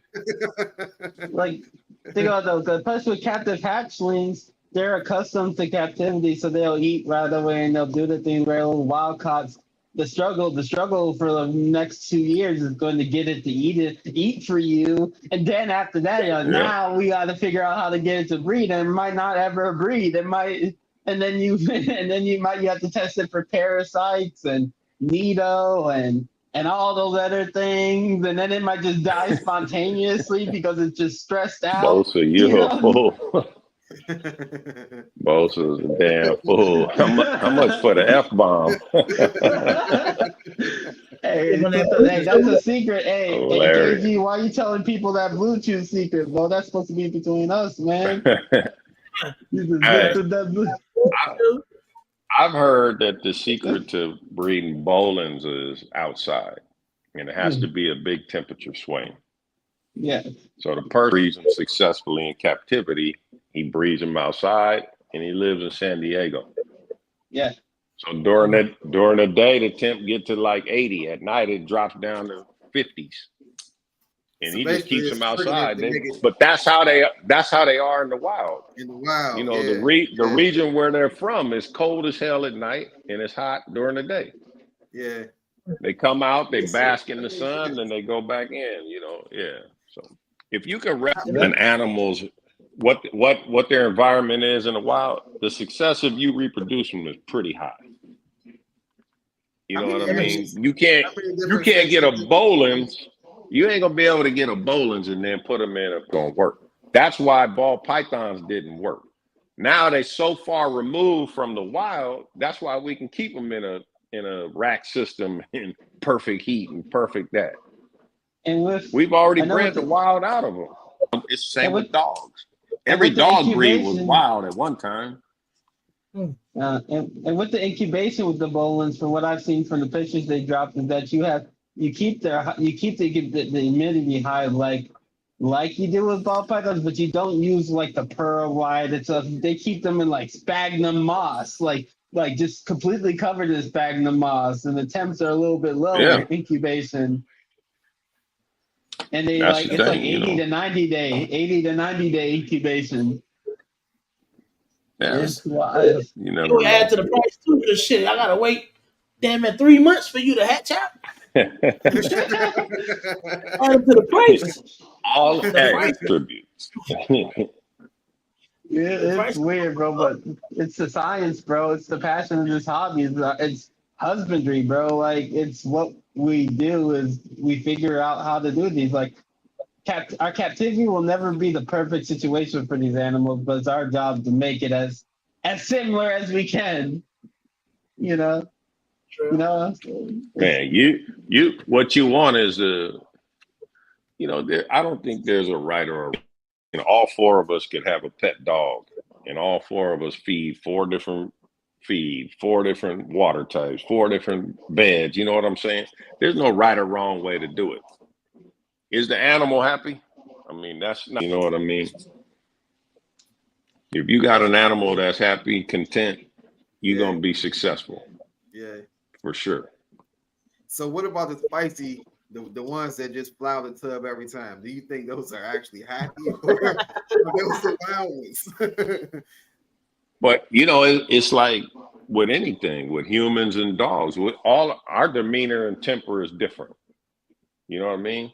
Can somebody be or can somebody change? Yeah, people can change, but it takes work, right?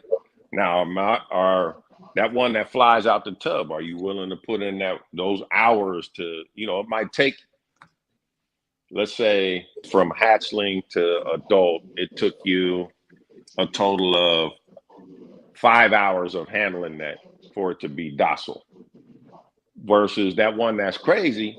That one might take you 25 hours or 50 hours. Do you want to put in the time? Most people are like, fuck it. I just know that's the crazy one. I throw the rat in, I shut it. Yeah. The one that's not crazy, is the one you always hold. Like when the cousin comes, snake, boom. You know what I'm saying? You don't even work with the one that's crazy because like, I don't even want to waste my time. But KG, what you said? You know me? That's true. What you said that like with my first bite ever was like this year, and it wasn't my snake. But now, since I picked up Sincere Exotics collection, I got that snake. I'm terrified of this snake. That's just open the tub, throw it right, close it. That's it. That's what. See, this is what I'm saying.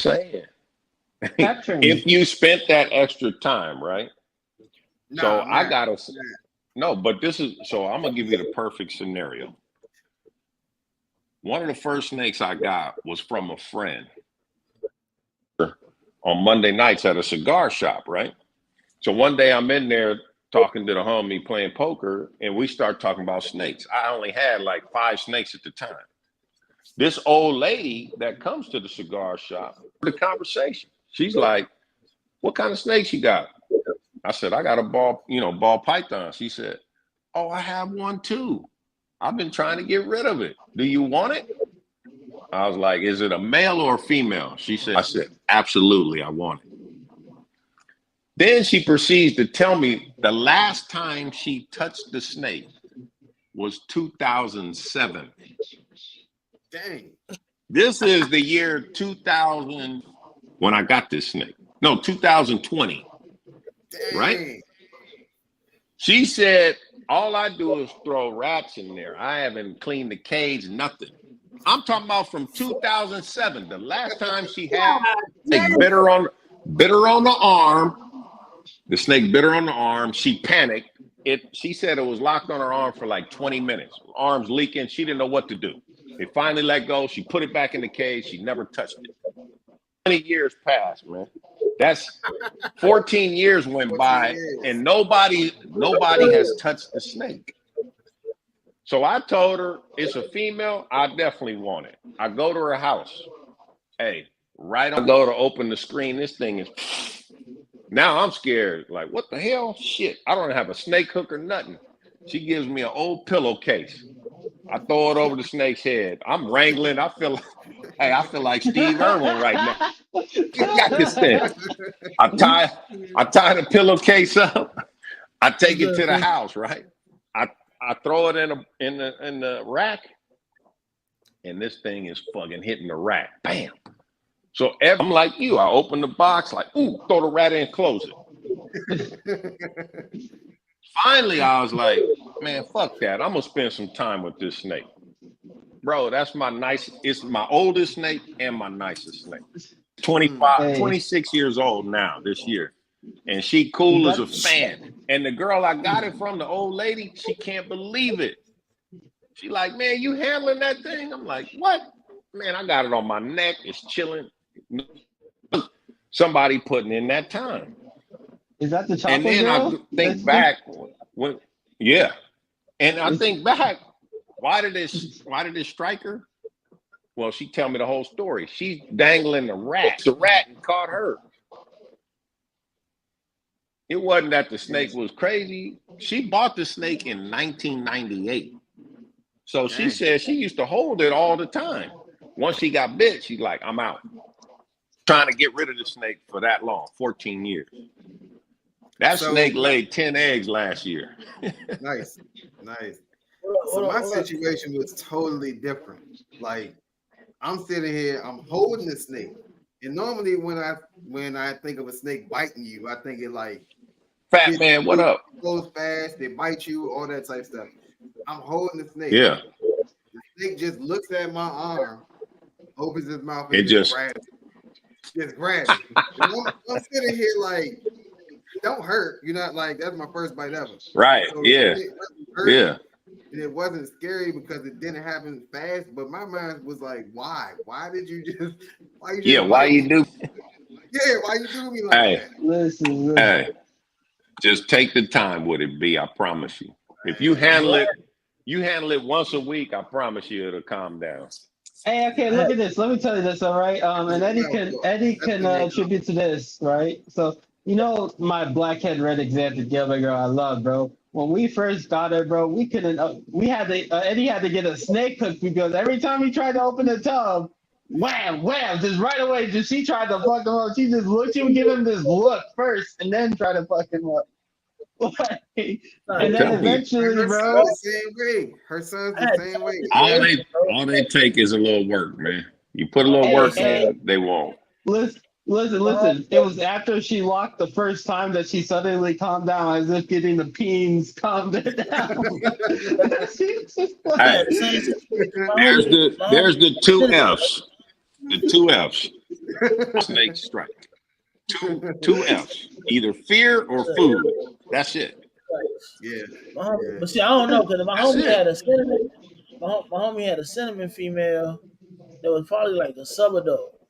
He gave her up, but I came and got her, bro. I literally had her in my hand, and all of a sudden, bro, she, you know how they do that normal thing when they just be wrapping around your arm and it didn't strike. It just like she just wrapped and it just bit me, and they continue to get tighter, and I'm just got done the same way. Same way. And the thing about it is, I didn't even. You were brand new to her, DJ. DJ, you was brand new to her. She like, man, this might be my next meal. Hey, KG, you can attribute to this though, because you have a super door. Here, a lot of people does this, assume because ball fighters outside that they don't have that they won't have to like. But with super doors and retics, they have such high food drive that it's like people talk about, oh, you should handle your ball python more like just as a casual thing. Whereas with retics, it's a necessity where you have to handle your retics. And if not, she's gonna happen. I'm telling you that I got this super dwarf.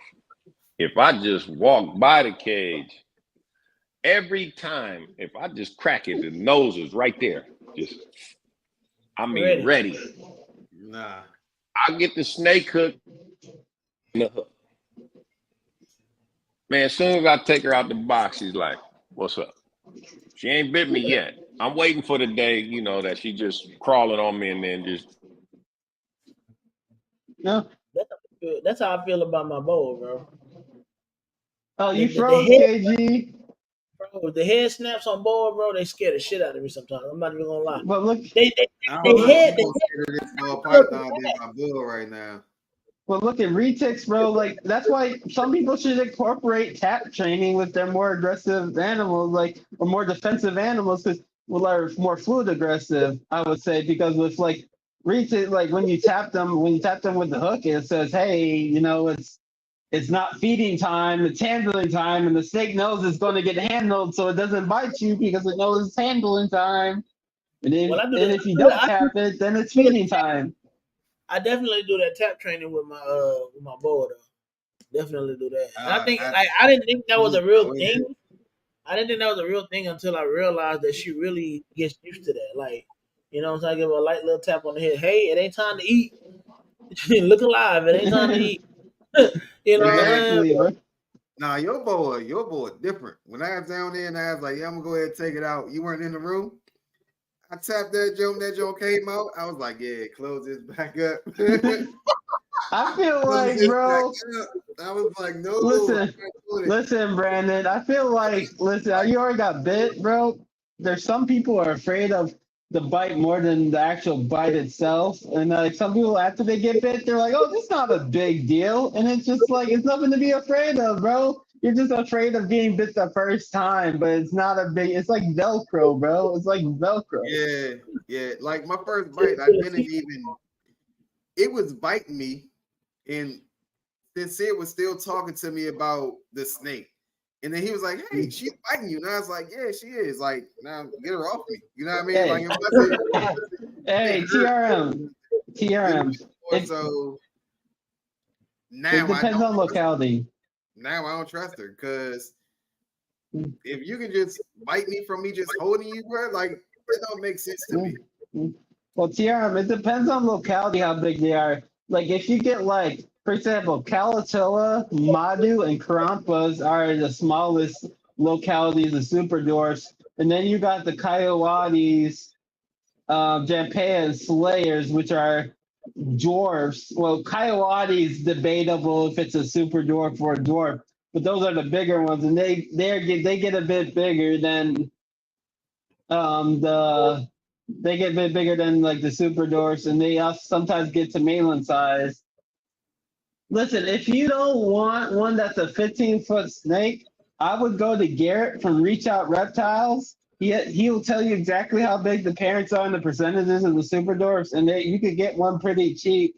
Like I got one from them, which is like a golden child, double head anery purple. That's mom was like 10 foot and the dad was 6 foot, and she's supposed to be only anywhere between 8 to 10 feet when she's fully grown.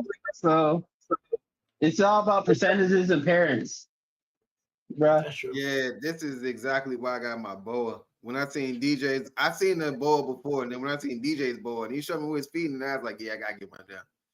So that's definitely why I got end up getting my boa. I be feeding my boy cats.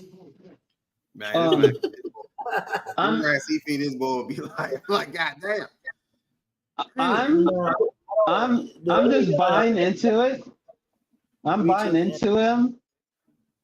What you buying into? No, those retics. I'm buying into retics. It's not bigger species don't scare me. It's just that you have to really be on your husband, and you can't half ass with a bigger snake, especially one that can threaten your health. You have to be Threaten your health or your life. Is the threaten difference. your health. Exactly. Well, super dwarfs can't threaten your life. Really, they won't get big enough to eat you or anything. But if you handle a retic wrong, for example, let's say you have it around your neck and it feels like it's not able to support itself. It's going to wrap around your neck and try to support itself, and it only takes 5 seconds for you to pass out. Yeah, That's Like true. it's you just gotta know how to handle and support a big snake like that, because that can happen. Any snake is gonna try to support itself. The snake doesn't want to fall. that's real. That's real. That's why, like, Nah, I handle my No, boa if I'm cleaning or if I'm in the basement doing something and I don't have people around. I'll handle it because I have noticed like faster movements with her kind of ticker, and I'm like, I'm not about to get bit by you. Here's the thing. Let me be. You with a super dwarf, a pure super dwarf, you should never have to worry about your life with a pure super dwarf. If it's a mainland, then yes, you have to worry about your life with a mainland because they can get anywhere from 13 to 20 feet long and 100 pounds and whatnot. Like there's a difference. That's why it's much easier to get a super dwarf than it is to have a mainland, bro. I will never get a mainland, but I will get super dwarfs.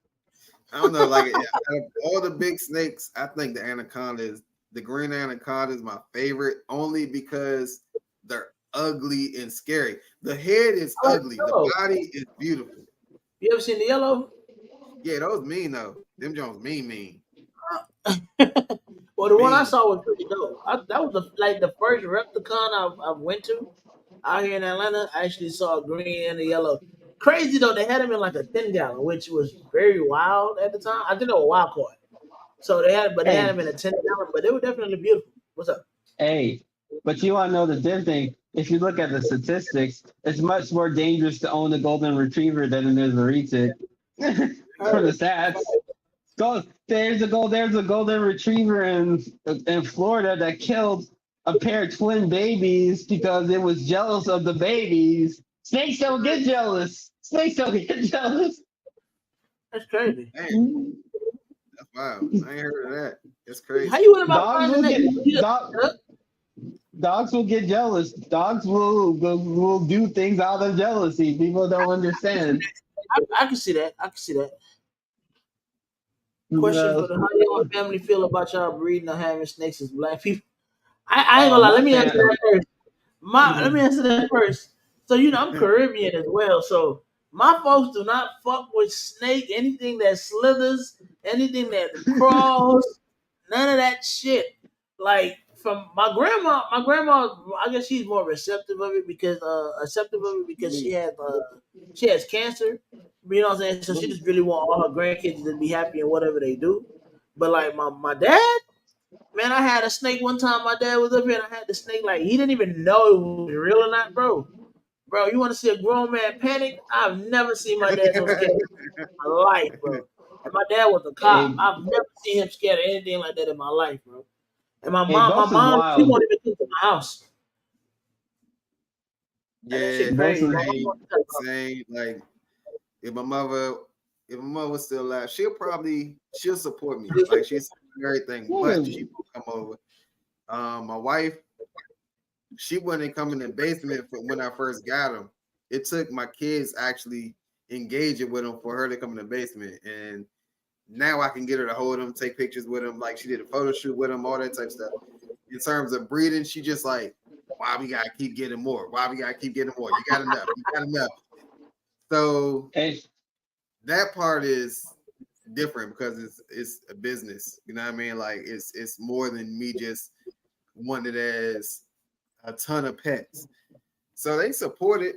My kids, they like doing whatever they like, showing off to their friends in the neighborhood and stuff like that. So they support it now. But up front, nah, it wasn't really supported. I'm gonna be real, bro. I'm mixed, bro. It's weird. So like on one side, like it's weird. My white side of the family, they accepted it. They accepted it, and they even encourage it, and they enable me to do what I want to do for the most part. Whereas my black side, it's weird because it's like the same people are telling me that they think it's weird that I'm selling snakes for money. The same ones that are selling drugs for money. I'm like, okay, I'm not committed. I'm not gonna. I mean, okay. I'm not telling you I'm not a op, but like fuck, man. Like I'm making dollars. I'm making money selling snakes. Like you're making money selling dope. Like fuck. Like what are you judging me? I'm helping people. You hurting people. You heard Exactly, bro. Like, and that's Wow. the thing. I could have very easily been down that same path and selling drugs and doing like gang banging and like that side of the family. Like they tried to get in there, but no, I went down a different path and I started selling snakes, doing snakes, and Yeah, getting for away sure. from all that, bro. For sure. And I don't really talk to them because of that, because we just I'm on their mind, I'm not black enough, and in my mind, I just don't know how to connect with them. So I just kind of we just kind of keep it pushing. And in our mind, you're not a real breeder. Listen, I may not be a real breeder, but I know more than a lot of these breeders. Look, I've been in. Bro. Nah, I think I've you're a been. breeder. I think this year solidified you, bro. Hey, bro, the haters are going to hate on it regardless of what they do, bro. I've been in this game longer than most of these people that criticize me. So how long have you been in? I was in here before Key. I was in the hobby 2018. I was here. I just wasn't public. So I what got wasn't you into public. it? What got you into My it? cousin. My cousin. My cousin. Because one day I just went to my aunt and uncle's house, and You say you get family discount. my cousin had this big Mojave female, and I'm like, bro, that's nice. What is that? It was a ball python, and I'm like, fuck, I want one.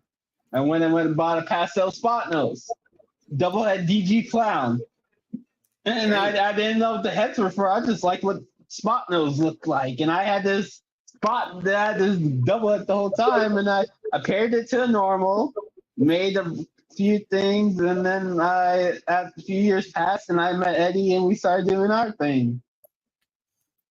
That's Do you what's still up. got that smoke? Oh no, that's the thing that pisses me off because I got into DG clowns and I had this DG head clown. And back before it was it was Spot Nose head clown Posse at DG. And I gave it to gave it to Holly at Texoma. She won it in an auction. She got it tested and it tested for DG too. And I'm like, Yeah. fuck, man. I'm like, fuck. I'm mad, bro. I'm mad, but like, it's okay, bro. Like, I'm glad that it proved head, but it's like it's one of my regrets, man. I'm like, well, I should have held on to that male, man. So do you But keep yours in the tank? Like what type of setup do you keep yours in? Because I Keep feel it like in all of that, keep it in the all rack of that system. matters. Question. Yeah, The like all question. of that matters. Because honestly, in the wintertime, I feel like heat tape works a lot better because it keeps the humidity. racks, heat tape, like PVC enclosures, heat panels, Yeah, heat panels. glass tanks, which I don't think anybody should use glass tanks, especially with heat bulbs. Glass tanks, they don't hold temps, and heat bulbs, they evaporate humidity like super fast, so shit dries up really fast. So you get really low humidity. That causes our eyes. Listen. If you don't listen, if you put tinfoil on top of your thing and then do it and try to argue that you keep humidity that way, I don't want to hear it. That's you take the tinfoil off the top of the glass tank and just leave it with that bulb on blast and see how your humidity holds up after like 2 days. Nope. So I ran a full bioactive. Tinfoil off of a tank. You put tinfoil over the top of the mesh to try keeping the heat in the humidity. Yeah, I get it, but I've never seen anybody use tinfoil. I've seen people use acrylic. I've seen that. That's what I got. I got PVC. So tinfoil isn't. He's not talking about aluminum foil. Like I'm talking about aluminum tape, like aluminum tape. Aluminum tape. Yeah.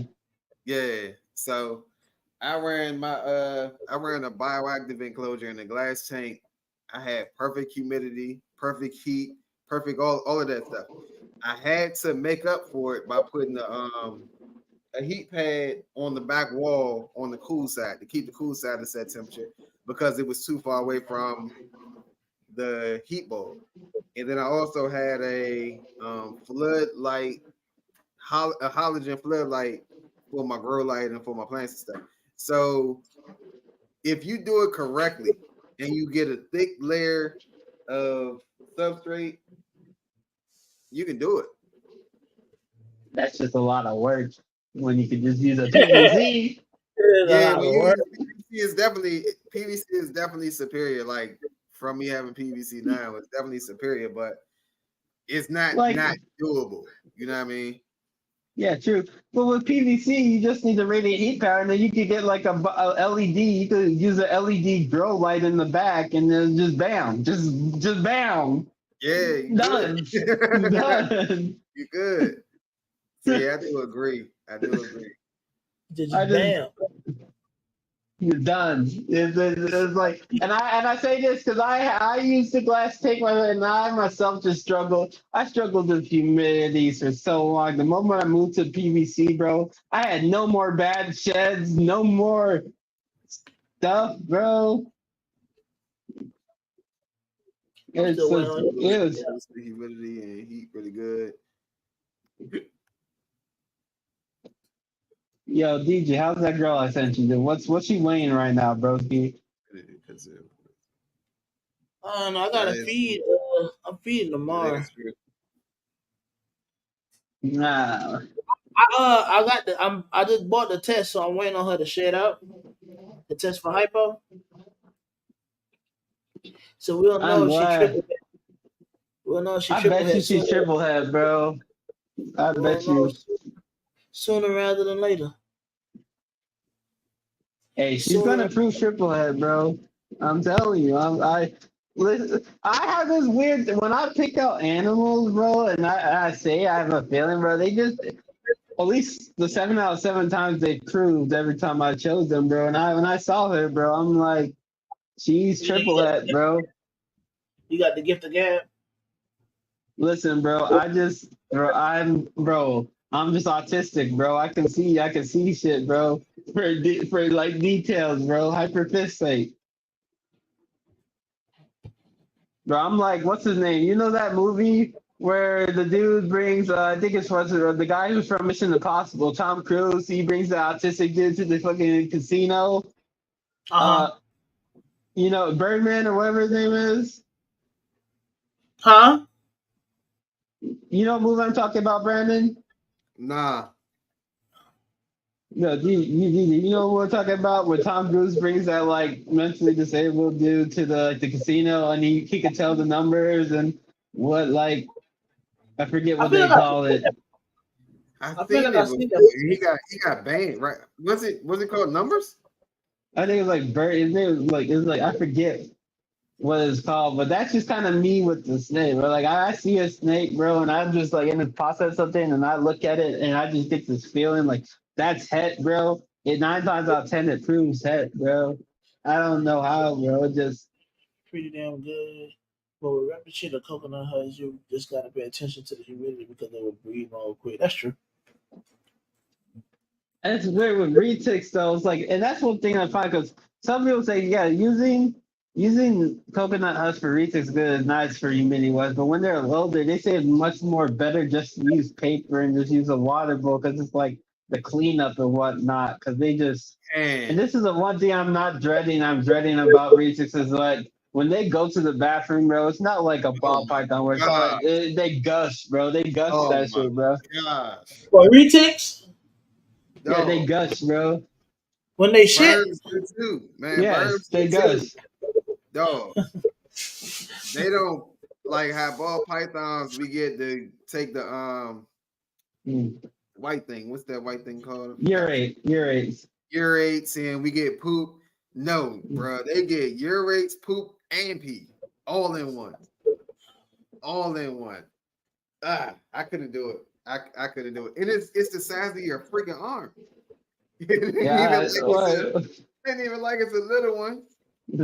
Fact, So bro. that's crazy. It's gonna be interesting journey. It's gonna be interesting journey, bro. God, It's gonna, it's the way, bro. it's gonna be an interesting journey. So how often do you have to feed them? Move. For retics, for superdose, when Yeah. like during the first 2 years, it's like once a week, but once they hit 2, then you can move it to once every other week. Stop. you said you feed them what? Once a week, you feed them once a week, and then when they're like over 2, then it's like once every other week. So What what's the you feed them longest? like? What you feed them rabbits? No, Not really. that's babies. The babies you feed them. You no, the region you feed them. You start the one I'm started wrap pups and you size them up as they go, but it's like once a week until they're two, and then that's when they're kind of done their like length growing wise, and they start filling out, and that's when you change it to like once every other week when they start like getting girthy. Oh, okay. So You what's so the when you biggest of you get each? yours? I'm getting mine's at the end of the month, but I paid it off. I decided them to wait till like the end of the month so I could get what I need left. So you're in the process of getting the enclosure and all that. I got the enclosure already. I'm just getting everything set up. Like I'm just getting the substrate ordered, the feeders ordered, some other like enrichment stuff, and trying to dial in the temps and humidity and whatnot before I have everything nice before it gets here. Hell yeah, bro. I can't wait for you to get it, bro. For real, for real.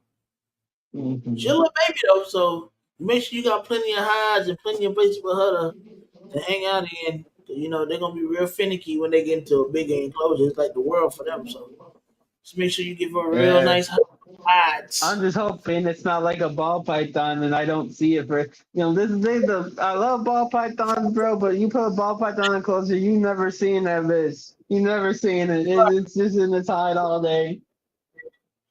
the only time you see it is when it's ready to eat. But it's time. Exactly. That It's was the time. one thing I didn't like about the bioactive enclosure. It was like I'm more so taking care of bugs and plants than I was a freaking snake. That's Because the true. snake goes in one spot and just be there. You know what I mean? Like, but it was pretty fun. Like I liked it. I might, Anyways, I gotta hop off, bro. My phone's dying. yeah, I'm about to You hop good, off bro? too. I appreciate you popping in, bro. All right, take care. All right, bro. But yeah, man.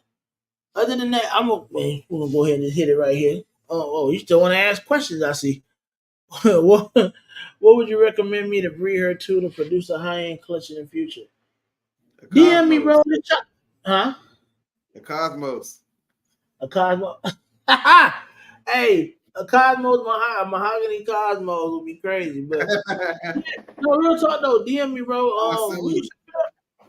we'll chop it up. We can shit. We can even get you, get you in our little crew with me and Brandon or whatever. We can chop it up. We be talking snakes all the time. Like Banner said, don't be talking crap about my boss. No pause. No pause, I see. But now other than that, we hit 157 tonight, and counting. So we'll probably hit 2 hours. I just want to go ahead and shout out everybody that came through. Shout out to the OG KG. I appreciate you coming in, brother, for always. Y'all make sure y'all get in that Bomb Project Patreon, man. We have it's some dope people in there, man, dope individuals, man, and we definitely be passing a lot of knowledge throughout that Patreon. Shout out to Prophecy for showing up, man. You know what I'm saying? It's always a good time when he comes through. And I definitely want to say shout out to Charlie, man, the new sponsor of the show. I definitely holler at me, man, in the future. I'm gonna try to, we'll probably get some little. We'll see what happens. Probably get a little discount code or whatever on the share test. But I definitely appreciate Charlie for giving us some of his time and actually coming in, giving out some insight on some things. Whether it be the monsoon test, just how share testing goes with them, and the process and the things that they go through. Like I said, I definitely appreciate him because at the end of the day, he's able to help cut down a lot of these nonsense projects that folks might be making that might just be saturating the market. I ain't gonna even say nonsense projects. Just a lot of projects that what I'm saying, that ain't really beneficial right now for what we are in the game in the hobby as a community because a lot of people aren't really working those. We'll just be having a whole bunch of extra animals and then things could go, left as far as like if they can't sell them, they'll probably just kill them off or what I'm saying, different things. So it just eliminates a lot of risk. But Or definitely they gotta shout give out. them away like me. What they do? What you do? I said, or they just gotta give them away like me. Like I Oh, got just give 11 them away. eggs. I got 11 But I'm eggs. I saying got 11 eggs. sometimes, some people don't have the patience to teach. Let's say like how you say you give it away. What I'm saying, it might be people that might be interested, but it might also be people that might want to like how you teach and what I'm saying, you give people insight on reptiles and stuff like that. Some people might not have the patience to do that like you. You know what I'm saying? Like with the extras that they may have or whatever. So, I just appreciate everything that everybody's doing. all around to kind of benefit the community, man. And shout out to y'all, chat, for always kicking it with us every week, showing love. Y'all know who y'all are, man. The gang. Shout out to the Wish Tank crew, of course, for showing in. Um, Other than that, and shout out to Brandon, man. I appreciate you for coming in, my boy, per usual, holding me down, man, and holding it down and having another great show this week. And I definitely thank you for everything you do. And shout out to God, who's the head of my life. Without God, none of this would be possible, man. But other than that, yeah, man, facts. Y'all stay tuned, man, because I want to say in the next couple of weeks we will have another live egg cut. That's one of my anticipated clutches. Don't you got a clutch hatching this week? B? Nah, 22nd. Okay, so yours will be right before mine. So hopefully they can come around the same time. We can do egg for egg. We'll go egg for egg. But we only got 4. We only got 4. Yeah. That's the Brock clutch. The other one is in 2 months, I think. Well, shit. Okay, you do 1, I'll do 2. Then I got 8. Gotcha. And the next clutch. But other than that, it's one of my most another anticipated clutch that I had this season. Something that I was wanting to make. It's something that I'm trying to be known for, which is, of course, my pre-rate project. So, Eric, you're late, son. You're late. See how my stepson do?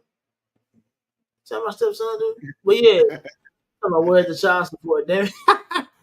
Nah, bro. But other than that, I appreciate everybody. Make sure y'all holler. Y'all check the link, man. We definitely got merch. Hit the link on my bio on my Instagram or just DM me, bro. I'll send y'all some merch. You know what I'm saying? Send y'all the link for this merch. Ultimate of the World. I will show y'all, but y'all got check it out on Fairfire. Y'all to see what we got going on. Other than that, we are out. We appreciate y'all for popping in. I'm gonna run the outro like this here.